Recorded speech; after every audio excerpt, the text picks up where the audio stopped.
Hello, everyone. I'm Stan Miller. I'm the PR and Analyst Relations Manager for Rockwell Automation in the EMEA region, and welcome to Rock Studios.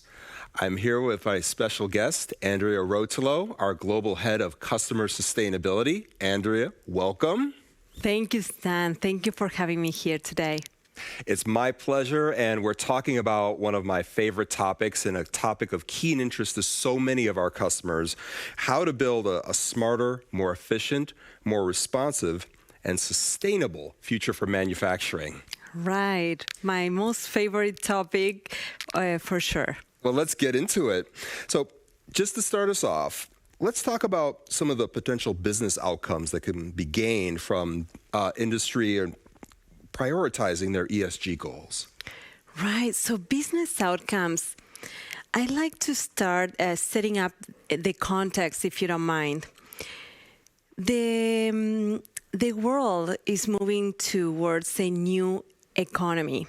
That new economy takes into consideration the standard financial metrics with which we have been valuing companies, plus a whole new set of metrics called ESG performance metrics. ESG performance metrics refer to environmental, social, and governance metrics, which in the past have been called externalities in our economy. So basically, companies would not account for those metrics within their operations. But this is changing, and this is changing now.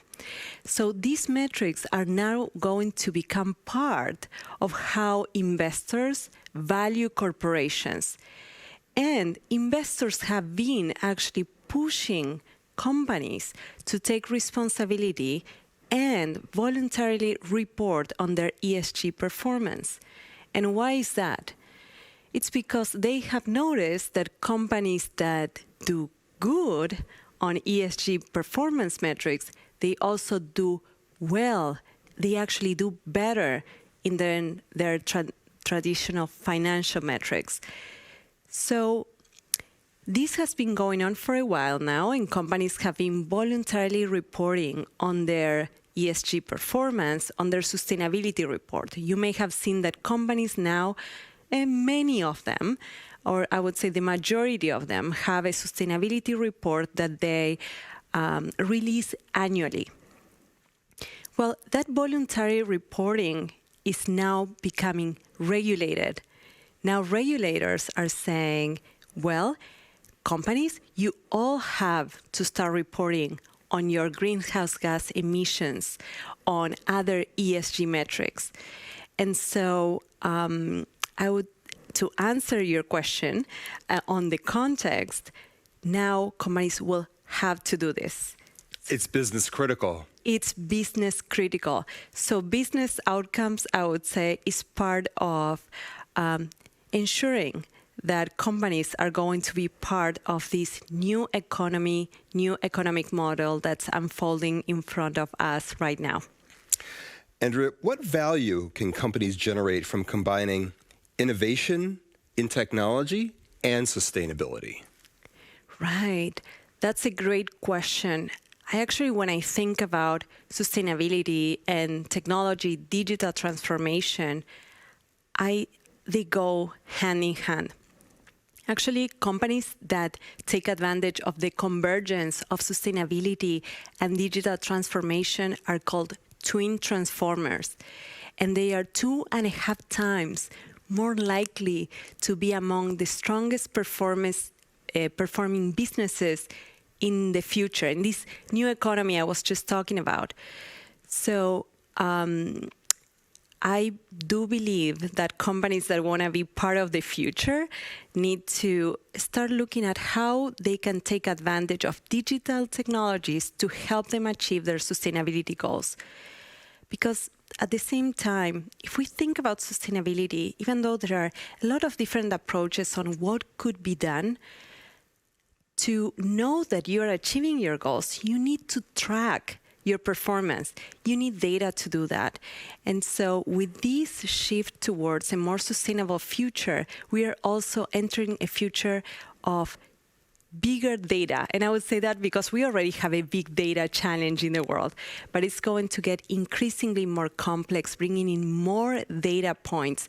And to make sense of it all, we need digital transformation. We need to bring in artificial intelligence, machine learning, systems that can help us make sense of that data.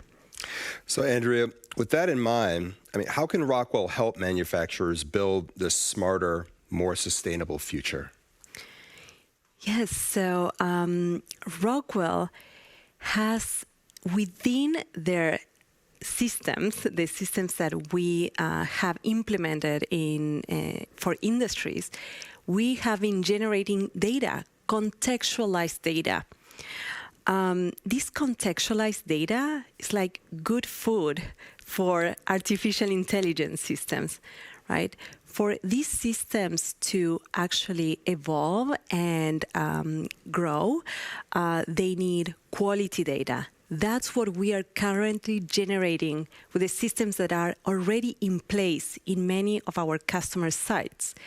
So that is of great value, but also there's another aspect of this.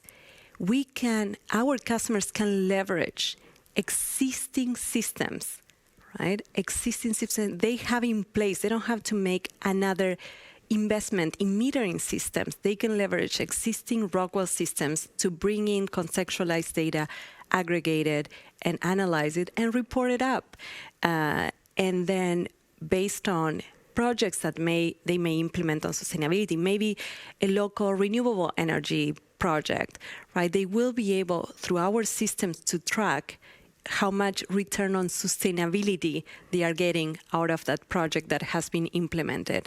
So if I'm following you correctly, right, the right data and the insights from that data can really help drive those sustainability efforts. Yes, it's absolutely critical. Excellent. Andrea, thank you so much for visiting us in the studio today. Again, this is such an important topic, and it's always a pleasure to chat. So thank you for joining us. Thank you. Thank you for having me. And thank you for viewing. If you want to learn more about how industrial automation and digital transformation can help you realize your sustainability goals, visit rockwellautomation.com.